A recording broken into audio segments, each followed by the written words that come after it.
que tiene las capas correspondientes, la dura madre, la aracnoide es la pía madre, y que dentro del espacio subaracnoideo está el líquido cefalorraquídeo. Bueno, entonces, cuando esta infección compromete el cerebro, lo que sucede es disminución del estado de nivel de conciencia. Entonces, es el motivo de consulta por normalmente acuden los pacientes a un centro médico, ¿no? Es decir, este señor, señora, no despierta, no se mueve, ha ido decayendo. Entonces sabemos claramente que es una disminución del nivel de conciencia. Hay otros pacientes que pueden presentar convulsiones o datos clínicos de hipertensión endocraniana, es decir, pupilas anisocóricas, datos de focalización, ¿no? Y apoplejías. Entonces, pueden contestar, por favor, pueden participar en el chat. Si esta infección, ¿cuál es la bacteria con más frecuencia, la que involucra?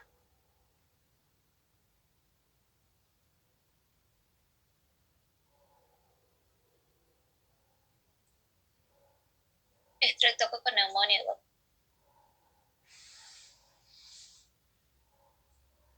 Excelente, doctora.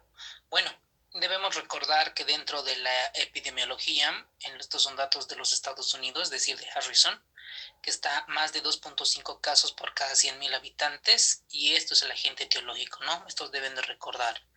La primera causa, o por lo menos encontrado, es el Streptococcus pneumoniae. Es el mismo agente que produce neumonía, ¿no? En primer lugar, en una neumonía típica. Entonces, también se debe de correlacionar con la parte de meningitis. Luego está Neisseria meningitidis. Esto se debe tener un poco de cuidado con la Neisseria, porque en los exámenes de la residencia nos suelen preguntar con una manifestación diferente. Entonces, esta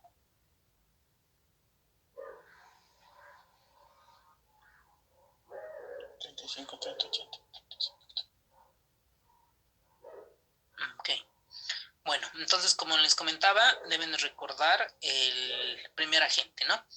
La Neisseria meningitidis nos van a preguntar en un contexto de anciano o niño o cualquier persona adulta cuando tenga manifestaciones clínicas dermatológicas. O sea, es decir, que aparte del sistema nervioso central, también tiene comprometido la parte dermatológica, que lo vamos a ver posteriormente.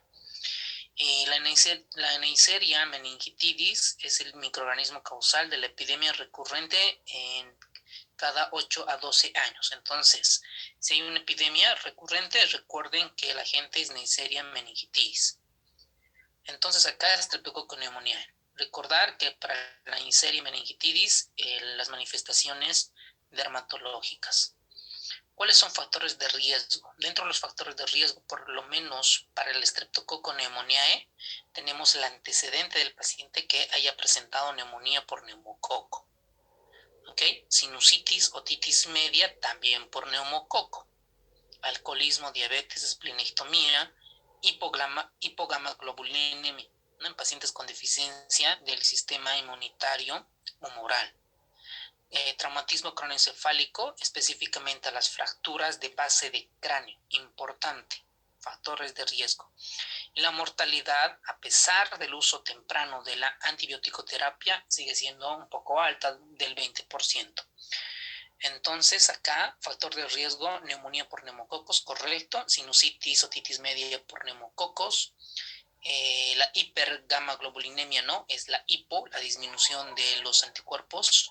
Deficiencia de complemento y traumatismo cráneoencefálico, específicamente las fracturas de vaso de cráneo o pacientes que se manifiestan con ciertas lesiones.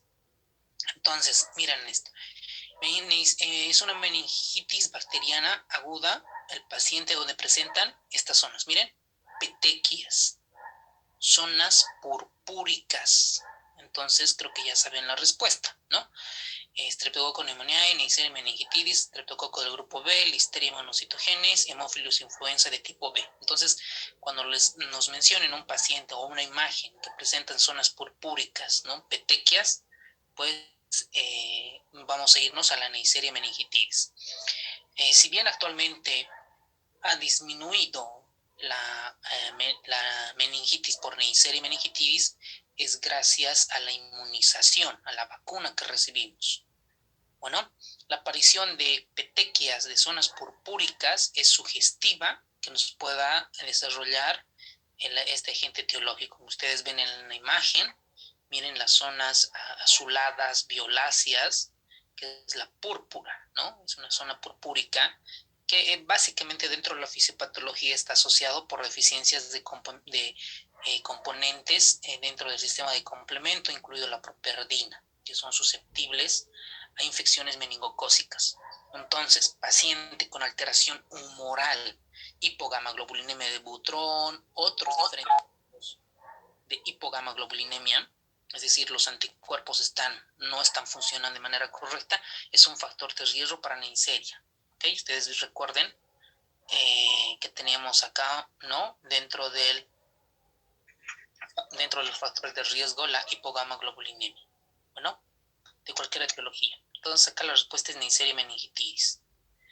Ahora, dentro de la etiología, pues vamos a ver que dentro de la meningitis por complicación de endocarditis pueden deberse a Streptococcus viridans hasta Staphylococcus bovis.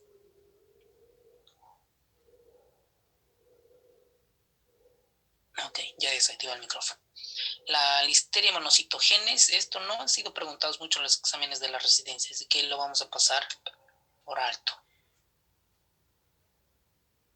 Bueno, dentro de la fisiopatología, recuerden, hay una colonización siempre, ¿no? Nosotros, esta colonización puede ser en la piel, en la parte respiratoria, ¿no? Piel respiratoria, cavidad oral, y por alguna parte específicamente de la nasofaringe pasa al espacio intravascular, llega a nuestra sangre. Posteriormente llega a los plexos coroideos intraventriculares, donde ahí las bacterias, gracias a sus lipopolisacáridos, sobre todo las bacterias gram negativas, van a ocasionar inflamación meningia y por lo tanto la liberación de todos los mediadores proinflamatorios. Ustedes ven acá una imagen donde las bacterias están comenzando de la mucosa, vamos a imaginar de la mucosa respiratoria, ingresa la bacteria, ¿no? Entonces estos generan ciertas citoadecinas para ingresar al torrente sanguíneo y posteriormente al cerebro.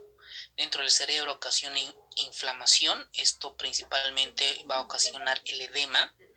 Entonces, como se inflama el cerebro, genera edema cerebral y esto aumento de la presión intracraneana. Por eso el paciente tiene una disminución del estado de conciencia. ¿Okay? Aquí tenemos algunas preguntas, ¿no? Por ejemplo, ¿cuál es la tríada clásica de la meningitis aguda? Fácil, ¿no? Vamos a tener acá rigidez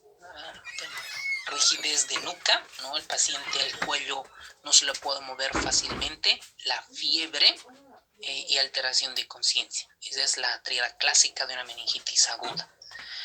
¿En qué porcentaje de los pacientes con meningitis aguda disminuye el estado de conciencia? Más del 75%. Como les comentaba en principio, incluso esto es el motivo de consulta principal. Dice el señor, la señora no se despierta, no se mueve. ¿Ha tenido fiebre? Sí, ha tenido fiebre. Listo. Una sospecha de encefalitis, principalmente meningitis. Los datos de rigidez de nuca o síndromes meningios, fácil, ¿no? Hasta por pediatría, signo de Kernin-Brunziski. ¿En qué consiste? Fácil. ¿En qué porcentaje de los pacientes con meningitis presentan convulsiones? Del 20 al 40%. ¿En qué porcentaje de los pacientes con meningitis aguda la presión de apertura de líquidos cefalorraquídeos más de 180 milímetros de agua, más del 90%? Es decir, existe un aumento de la presión intracraneana en la mayoría de los pacientes. Cuando este edema, esta inflamación del cerebro que ha ocasionado las bacterias, puede generar una herniación cerebral, es decir, por todos los espacios dentro del cerebro que tenemos, ese cerebro se aprieta tanto, ¿no? Se está apretado tanto que sale por uno de los orificios que tenemos, ¿no? Eso se denomina herniación cerebral. Entonces, por ejemplo, la herniación cerebral, la transuncal, esta se manifiesta por anisocoria, ¿no? Las pupilas anisocólicas. Eso está del 1 al 80%. Entonces recuerden la presentación clínica, la tríada clásica: fiebre, rigidez de nuca, alteración de conciencia. Fácil, ¿no?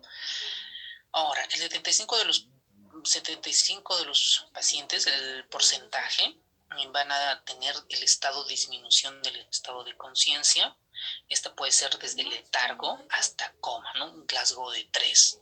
Fiebre, náuseas, rigidez de nuca, 20 a 40% convulsiones, y la PIC alta, más del 90% en nuestros pacientes. Del 1 al 8% presentan herniación cerebral.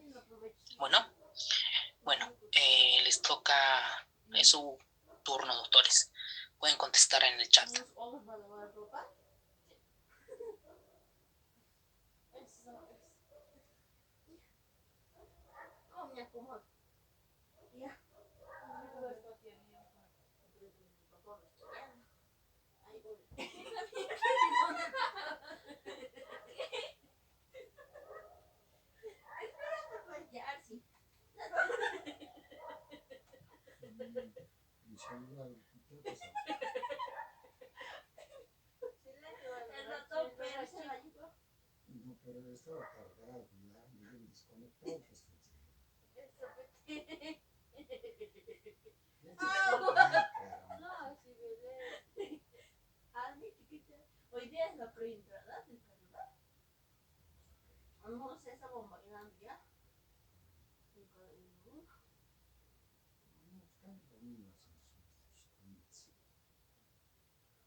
La sé, doctor. Ok, excelente.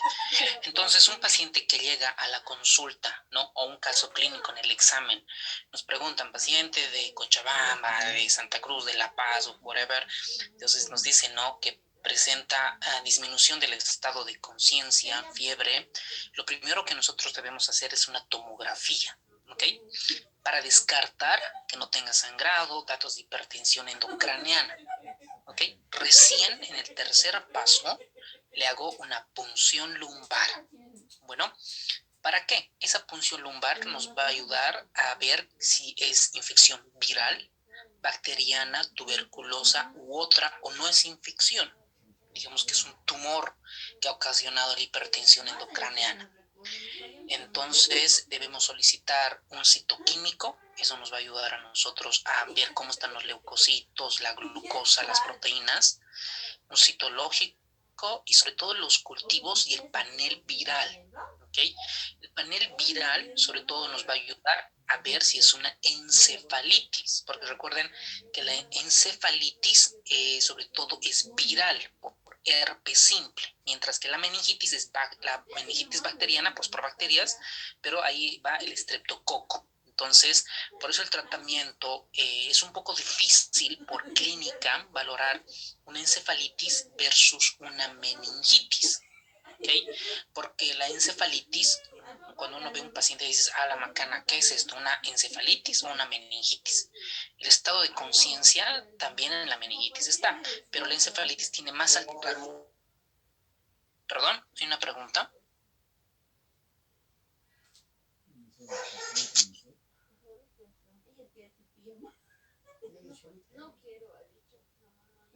Bueno, entonces al solicitar el examen, la punción lumbar, nosotros vemos los citoquímicos. Entonces, esto es lo que vamos a encontrar en cuanto a las anomalías del líquido cefalorraquídeo. La presión de apertura, esto muy pocas veces lo hacemos en la práctica, ¿no? Es cuando nosotros con la aguja en el espacio donde se obtiene el líquido cefalorraquídeo se mide con un aparato para ver qué tanto de presión tiene, o incluso con un tubo, ¿no? Con unos tubos en milímetros de mercurio se puede calcular cuánto es la presión de apertura. Indirectamente, lo que nos está traduciendo es que el cerebro tiene aumento de la presión intracraneana por el edema, por la inflamación. Entonces esto deben recordar, más de 180 milímetros de agua. Yo sé que esto ya lo han leído, pero siempre es bueno retroalimentar, ¿ok? Los números de leucocitos están entre 10 a 10.000, predominantemente de neutrófilos. Los linfocitos, los eritrocitos están ausentes. ¿Okay? Normalmente no debería de existir eritrocitos. Y esta es la concentración de glucosa menos de 40 miligramos decilitro. Y si nosotros hacemos una relación de glucosa del líquido cefalorraquídeo y glucosa sérica, es decir, al paciente le extraemos, ¿no?, del líquido cefalorraquídeo, medimos la glucosa y también al mismo tiempo le tomamos una glucosa plasmática o capilar, digámoslo así, ¿no? Esta debe de estar la relación menos de 0.4. Concentración de proteínas alta, ¿no?, porque se están destruyendo células, más de 45 miligramos de decilitro, tinción gram positiva, aunque su rentabilidad diagnóstica es más del 60%, cultivo, ¿no? Siempre mandamos nosotros pacientes los líquidos cefalorraquídeos, cultivo y antibiograma. PCR, esto es el panel viral que les comentaba, ¿no?, para detectar virus, y algunos de estos paneles nos pueden detectar material genético bacteriano. Esto en la práctica diaria probablemente no lo hacemos mucho, pero Harrison sí nos recomienda que puede ser positivo en individuos con meningitis por Streptococcus pneumoniae, Neisseria meningitidis e influenza tipo B, la aglutinación del látex. Y el ISADO de Limu-Luz es el resultado positivo por bacterias gram negativas. Bueno, entonces un paciente que llega con sospecha de meningitis, fiebre, alteración de conciencia, rigidez de nuca, tomamos hemocultivo. El tratamiento empírico, aquí es importante, ¿no? Lo ideal es tomar la muestra e iniciar el tratamiento empírico, porque si nosotros retrasamos 1 hora, 2 horas, un día, 3 días, que normalmente pasa en nuestro medio, el paciente tiene mayor secuelas y aumento de riesgo de mortalidad. Entonces, viene con la clínica, hacemos la tomografía o resonancia, recién tomamos la muestra de líquido cefalorraquídeo. Muy bien. Entonces acá la presión de apertura correcto, ¿no? La glucosa disminuida a comparación de las proteínas. Ustedes miren, pueden recordar menos de 40 y más de 40. Y esta debe estar disminuida, ¿no? La relación entre el líquido cefalorraquídeo y la glucosa más de 0,4, ¿no? Debe estar menos de 0,4. Y aquí eritrocitos ausente. Bueno, entonces, para meningitis recuerden el agente etiológico, ¿no?, por edades. Esto es importante. Y luego viene el tratamiento. ¿Alguien tiene? Lenka, ¿puedes apagar tu micrófono?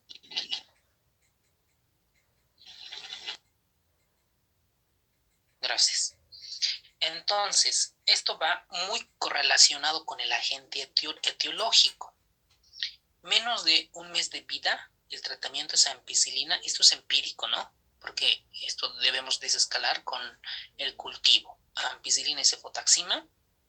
Lactantes a 1 o 3 meses, ampicilina o cefotaxima o ceftriaxona. Y esto lo que nos toca a nosotros, ¿no? En niños inmunocompetentes, más de 3 meses de vida y adultos, cefotaxima o ceftriaxona, ¿ok? Para cubrir las bacterias gram negativas, y para el Staphylococcus aureus, vancomicina. Si ustedes se dan de cuenta, tratamos de cubrir tanto gram positivos, gram negativos, de manera empírica. Y más de 55 años, recuerden esto, está como nuestro banco de preguntas en nuestra plataforma, más de 55 años, o que tenga el antecedente, ¿no?, al mismo tiempo de alcoholismo u otras enfermedades debilitantes, a este esquema previo le añadimos ampicilina. Bueno, pregunta para ustedes, ¿por qué a esta edad, más de 55 años, añadimos ampicilina? ¿Qué estamos intentando cubrir?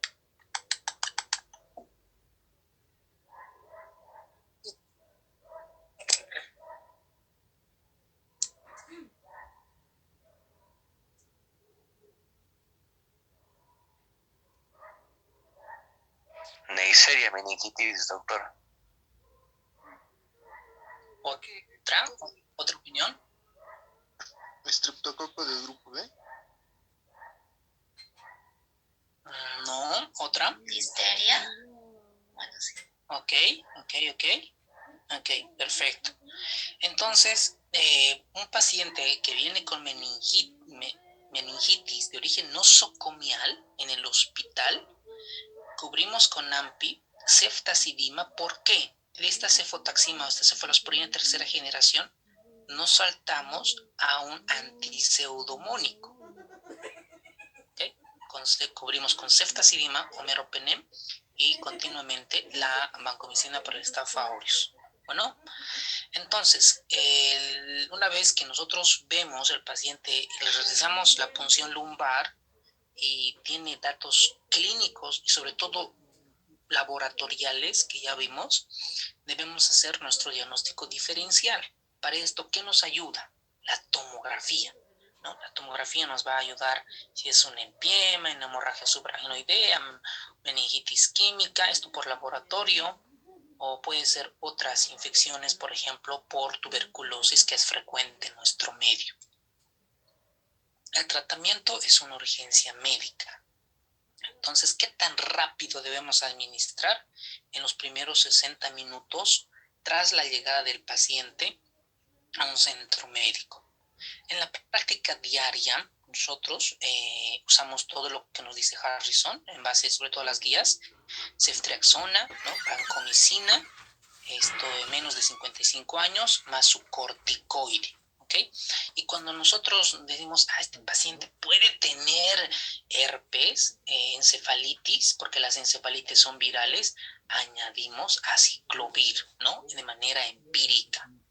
Entonces, esto comenzamos a considerar. Si tiene más de 55 años o es alcohólico, tiene otra comorbilidad como diabetes, añadimos ampicilina, ¿no?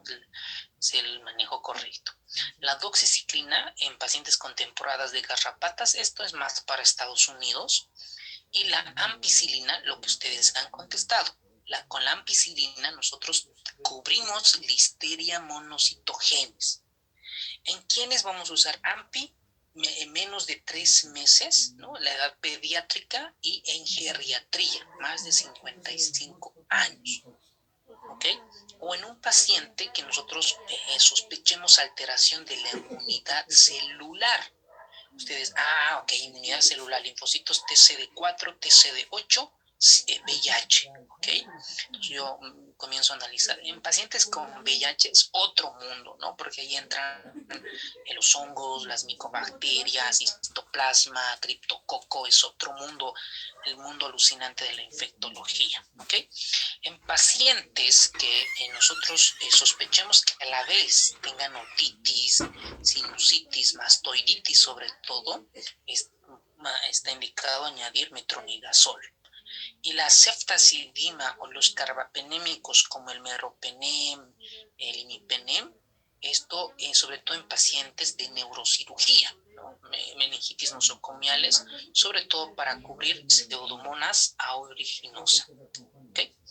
Listo. Entonces acá nosotros vemos nuestro tratamiento, ¿no? Y hemos visto, ¿no? Menos de 3 meses, más de 5 meses, añadimos ampicilina. Mientras tanto, ceftriaxona, dosis altas, ¿no? Son nuestra ceftriaxona que usamos para sepsis, por ejemplo, una neumonía, es 1 gramo cada 12. ¿No?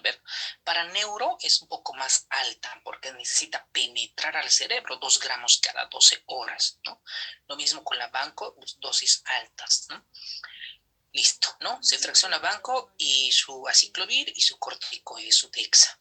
Bueno, ahora para la Neisseria meningitidis, para la meningitis meningocócica, recuerden que debe haber manifestación dermatológica, petequias púrpuras. Acá, ¿no? Está recomendado la penicilina G, continúa siendo el antibiótico más adecuado para la meningitis meningocócica. Todos los que han mantenido contacto, porque recuerden, esta bacteria hace epidemias recurrentes. Entonces, por eso Harrison recomienda que todos los que han mantenido contacto estrecho deben recibir quimioprofilaxis. ¿Con qué? Con rifampicina. Eso es lo que dice Harrison, porque en nuestro medio usar antituberculosos necesitas aprobación del neumólogo o de un paciente o de un médico que maneje el programa de tuberculosis. pero como alternativa tenemos la dosis de acitromicina o dosis intramuscular de ceftriaxona. Bueno, pero eso es lo que dice Harrison, rifampicin, porque es el examen para la residencia. En nuestro medio, como les comento, necesitamos de los médicos que manejen el programa nacional contra la tuberculosis. Ahora, esta tabla de Harrison es importante para recordar. Miren, para la Neisseria, si es sensible a la penicilina, pues penicilina G, ¿no? O AMPI. Resistente a la penicilina, ceftriaxona. Bueno, Streptococo pneumoniae. Recuerden, penicilina G. Y si es sensible y con sensibilidad intermedia o resistente a la penicilina, ceftriaxona. Por eso nosotros en la práctica diaria ya directo le entramos con ceftriaxona 2 gramos cada 12 horas. ¿Ok? Para gram negativos, excepto pseudomonas, ceftriaxona o cefotaxima, perfecto. Para las pseudomonas, ¿no? Aeruginosa, recuerden la cefalosporina antiseudomónica, ceftazidima, y el carbapenémico, ¿no? Meropenem. Staphylococcus aureus, ustedes ya lo dominan. Si es sensible a la meticilina, nafcilina, y si es resistente, vancomicina. Recuerden que acá no entra linezolid, ¿verdad? O daptomicina u otros. Por lo menos Harrison no está. Bueno, y recuerden, ¿no? Con la AMPI, recuerden que siempre tratamos de cubrir Listeria monocitogenes. ¿Cuánto es la edad? Menos de 3 meses, más de 55 años y siempre que tenga comorbilidad. Hemophilus influenza, Streptococcus galactiae, Bacteroides fragilis. Estos son ya anaerobios. Recuerdo, había un colega, ¿no? De nosotros que preguntaba ¿cuál es el medicamento para tétanos? No sé, algo por allí, ¿no? Recuerden siempre la bacteria, si es anaerobio, ¿no? Como Fusobacterium, es metronidazol o clindamicina, ¿no? Son los fármacos antimicrobianos que cubren anaerobios, ¿no? Por ejemplo, en abscesos dentarios, una mediastinitis descendente necrótica aguda, ¿verdad? Entonces, fármacos anaerobios contra los anaerobios, metronidazol, clindamicina y también un poco la AMPI, ¿no? Pero el metronidazol es la clave. Bueno, el tratamiento complementario, ¿qué deben de saber de esto? Dexa, ¿ok? Dexa, corticoide. Y alguien dirá, ¿por qué corticoide? Porque he demostrado en los outcomes, en la parte de investigación de PICO, tener menos secuelas. Ese es el manejo, ¿no? El único estudio, por lo menos que yo recuerdo, es de Malasia, que ha demostrado tener menos secuelas de estos pacientes. En tuberculosis, esto tiene un gran impacto. Bueno, entonces eso es el tratamiento complementario. ¿Cuál es el porcentaje de mortalidad en meningitis bacteriana aguda? Creo que ya lo mencionamos, ¿no? Esta puede tener ciertas características, ¿no? El 20%. Yo creo que eso es lo más frecuente que vemos en nuestro medio. Ahora, vean este paciente. Les toca su turno, doctores. A ver, ¿qué opinan?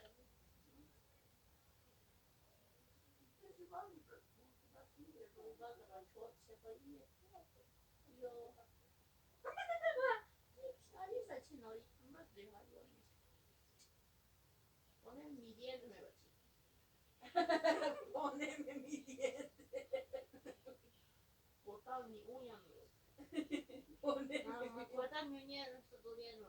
Acá es tinción Gram.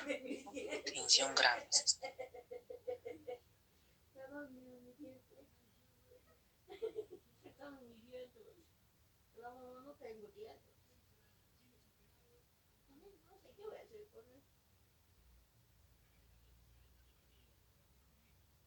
Los dos están iguales. No sé, se sacan de aquí.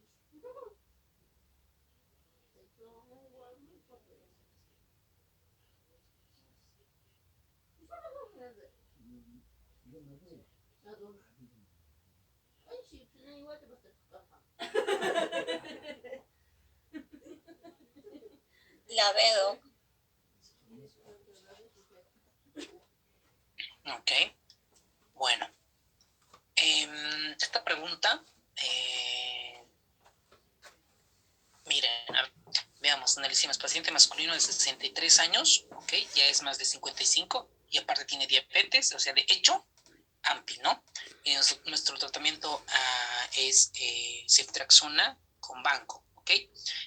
La respuesta acá debería ser la B, pero hay algo más que debe tener algo.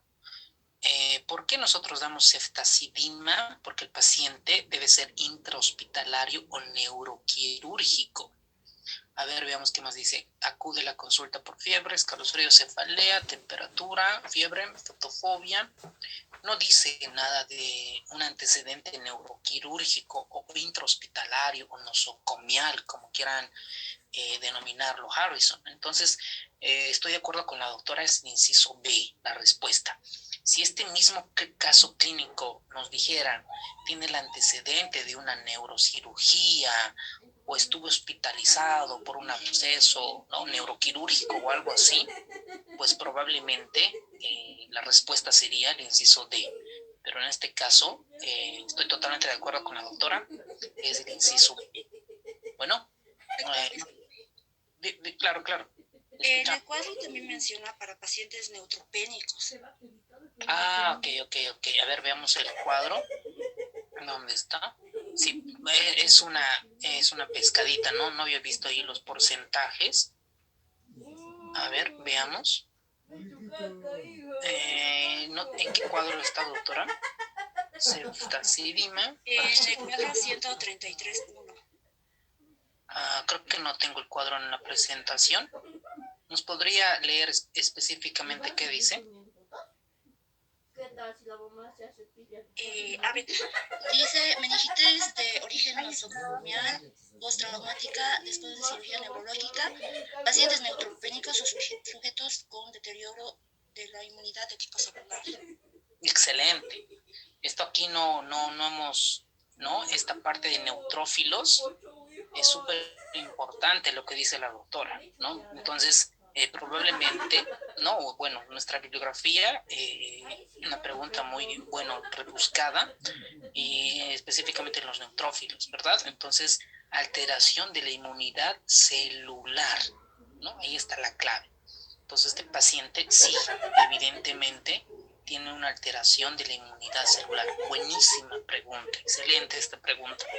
Entonces sí, ¿no? En este caso, la respuesta es el inciso D, la ceftazidima. Entonces, alteración de neurocirugía o nosocomial, aparte la hipocelularidad o alteración de la función inmunitaria celular. Excelente, doctora. Muchas gracias por la retroalimentación. Ok, ¿cómo puedo diferenciar una meningitis bacteriana de una meningoencefalitis? Ahí está la pregunta, ¿no?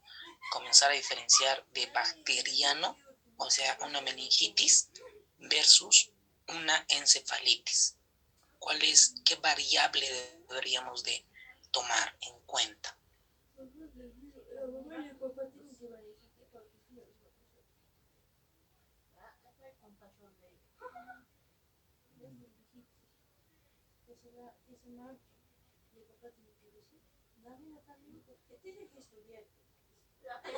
Muy bien.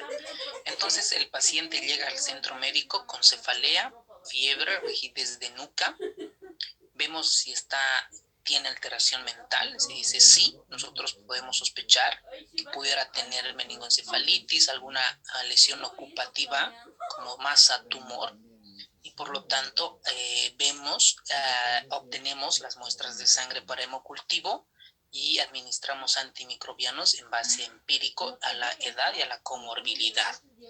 Posteriormente solicitamos una tomografía, una resonancia, y vemos, ¿no? Si no hay masa patológica, vemos si existen alteraciones focales o anormalidades de la sustancia blanca. Entonces, si existen anormalidades focales generalizadas que no tiene lesión ocupativa, podemos llegar a que el paciente pudiera tener encefalitis, y nosotros obtenemos la muestra para punción lumbar y obtenemos, ¿no?, el citoquímico. En el citoquímico nosotros vamos a encontrar proteína normal o elevada, más de 40, recuerden ahí el punto de corte, glucosa normal o disminuida, menos de 40, y tinción Gram para valorar si es bacteriano, viral u otra causa. Entonces ustedes ven acá ciertas variables para pedir. Vamos a destacar lo siguiente. Para viral, recuerden el panel viral, ¿no? El panel viral nos va a ayudar a nosotros ver si tiene virus, herpes, ¿no?, enterovirus, varicela zoster u otros. identificar inmunoglobulina M en líquido cefalorraquídeo para ciertos virus, cultivo en busca de virus. Esto normalmente en un medio no lo hacemos frecuentemente. Lesiones cutáneas, ¿no? Sobre todo para herpes y recuerden la Neisseria meningitidis, serología para VIH. En nuestro medio, si es tuberculosis, por ejemplo, se solicita VIH. Y si tiene el paciente VIH, vemos si debemos descartar si no tiene tuberculosis. Entonces, vamos por ambos lados. Las micobacterias, en este caso para tuberculosis, la tinción de Cien-Nielsen para ver bacilos ácido alcohol resistentes, y para TB, ¿no? Para TB, sobre todo a nosotros nos ayuda el Gene Expert, que nos ayuda a identificar estos bacilos. Entonces ustedes ven acá la clínica de la meningitis en diferentes etapas, en los bebés, en los adultos y cómo prevenirlos. Entonces, para diferenciar clínica, si nosotros vemos la sensibilidad, especificidad, los valores predictivos, la curva ROC, las razones de verosimilitud, es bajita, pero si nosotros comparamos con otras variables, por ejemplo, erupción petequial, papiledema, Kerning, lo que más nos va a ayudar es el estado de conciencia para distinguir entre estas dos patologías. Bueno, a ver, veamos otra retroalimentación con esta pregunta. ¿Cuál es el mejor esquema de antibióticos por sospecha de meningitis aguda bacteriana después de una intervención neuroquirúrgica? Creo que todos van a responder al 100%.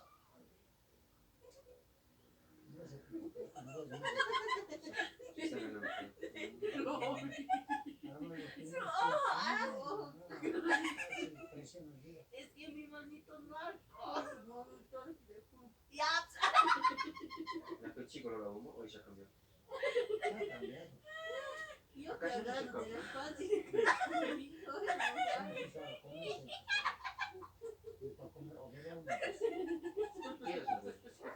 no es como en niños. no, yo te agarro y pero ¿quién sufre vos? Encima de los... No es tanto. No sé, yo me quedo, yo te pongo encima. ¿A dónde? Pero con estas carnes gruesitas, ¿no? ¿Qué pasa? De ahí sale. Y empezó.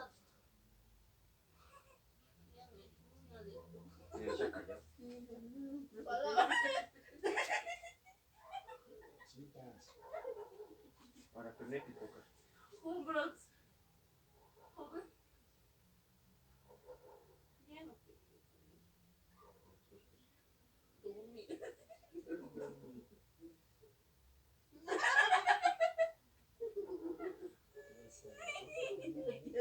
Chicos, sí. Ya olvidado, bebé.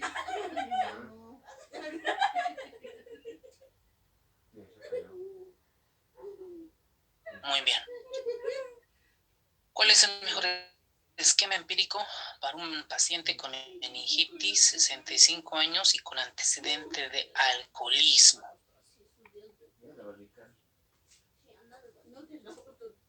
No, la llenan por baño.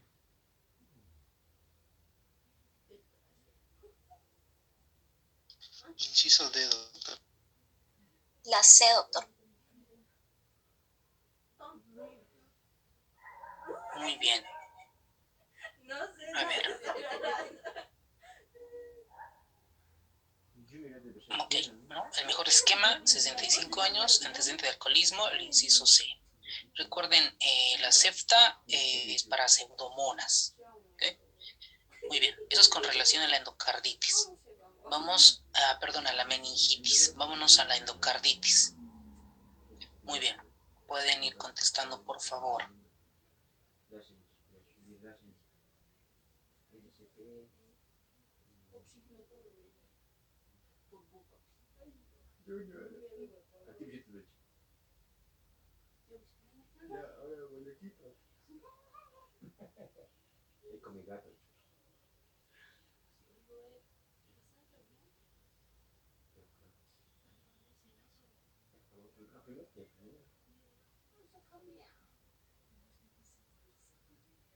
Bueno, que pisamos bien bonito. Yo soy tercero grado. No, cansado no está preparando carne. Pero también el labio se quiere morir ya. Pues este no es cansado, nosotros también cansamos. Esa noche vamos a dormir. Anoche a qué hora son? Esta mañana 7:20 me levanté. No, 7:20, 7:30. Ya me desperté, ya me puedo. Sep.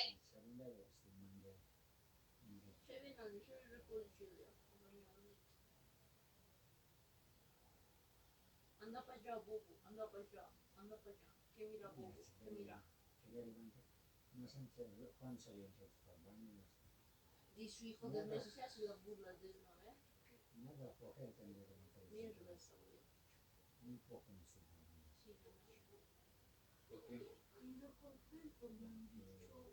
Quiero levantarme temprano, mira, joder, sí. Cerveza, diciendo chichita, diciendo orín de burro, me había tomado. Aquí voy a ser. El día martes no había tomado. Ok, muchas gracias por su participación. Dentro de la endocarditis vamos a recordar ciertos puntos claves. Su nombre dice, ¿no? Endocarditis, inflamación del endocardio, la parte más interna del corazón. Esta endocarditis, ¿no? Bueno, normalmente tenemos las válvulas, ¿verdad? La válvula tricuspidia, sus 3 valvas, la válvula mitral, la válvula aórtica con sus 3 subválvulas o por debajo por el aparato subvalvular los pilares y la válvula pulmonar, ¿verdad? Entonces, cuando existe alguna alteración estructural, por ejemplo, en la válvula mitral puede existir una estenosis mitral, insuficiencia mitral. En la válvula aórtica puede existir una estenosis aórtica. Entonces eso ya es un factor de riesgo porque existe un fenómeno turbulento. Por ejemplo, en los países desarrollados existen malformaciones congénitas, es un principal factor de riesgo. Malformaciones congénitas cardíacas, mientras que en los países subdesarrollados, ¿no? Ahí el factor de riesgo continúa siendo la fiebre reumática y la fiebre reumática que ataca las válvulas, ¿ok? Entonces las válvulas pueden lesionarse con una estenosis reumática o insuficiencia reumática, que es un factor de riesgo para la endocarditis. Entonces, lo primero que se forma acá es un concentrado de plaquetas porque hay una alteración del endotelio. Ustedes recordarán en cardiopatía isquémica cuando se lesiona el endotelio, se rompe la placa, existe acumulación de plaquetas, fibrina, etc. Lo mismo pasa acá. Hay una alteración del endotelio y se forma la acumulación de plaquetas y fibrina. Entonces, cuando esta plaqueta fibrina se mete en las bacterias, ¿y de dónde vienen las bacterias? De nuestro tracto respiratorio, de la piel de la cavidad oral.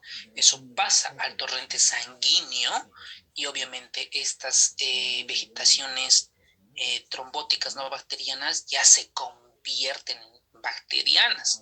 Por eso ahí se va formando la lesión prototípica de la endocarditis, que es la vegetación. ¿Okay? Dice Harrison que los países desarrollados la incidencia de casos nuevos es de 4 a 7 casos por cada 100.000 habitantes. Espero que es una pregunta muy rebuscada y aparte de otro país. Las enfermedades congénitas siguen siendo un factor de riesgo, pero para países desarrollados. Para países subdesarrollados, creo que nuestro medio continúa siendo la fiebre reumática. La fiebre reumática que lesiona las válvulas. Miren, el riesgo de infección de prótesis valvular. A ver, cuando esta válvula mitral o esta válvula aórtica se lesionan, de una estenosis o una insuficiencia importante, se cambia por una prótesis, ¿verdad? Valvular. También por eso hay una clasificación en endocarditis.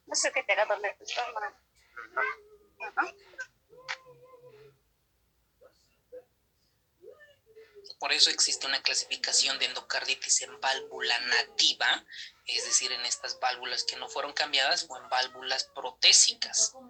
Entonces, el riesgo de infección de prótesis valvular es mayor, miren este dato, después de los 6 meses y dentro de los 12 meses siguientes al reemplazo valvular. Entonces, por lo tanto, en las opciones que vimos en la previa pregunta no está correcta. Entonces vemos, ¿no?, que la lesión prototípica de la endocarditis es la vegetación. Las enfermedades congénitas son factor de riesgo, fiebre reumática otro factor de riesgo. Y miren acá, ¿no? Dice, el riesgo de infección en prótesis valvular es mayor durante los primeros, incorrecto, ¿no? Es en realidad entre los 6 y los 12 meses posteriores al reemplazo de la válvula protésica. Bueno, muy bien. Esta es una pregunta, nos refiere paciente extrahospitalario. Ok, es adquirida en la comunidad con clínica de endocarditis. ¿Y qué clínica tiene? Fiebre, soplo nuevo, por insuficiencia aórtica o insuficiencia mitral. Okay. En ecocardiografía tiene una vegetación, dice, en la válvula mitral. En los hemocultivos, ¿qué esperaría que desarrolle? Listo, pueden contestar, por favor, una bonita pregunta.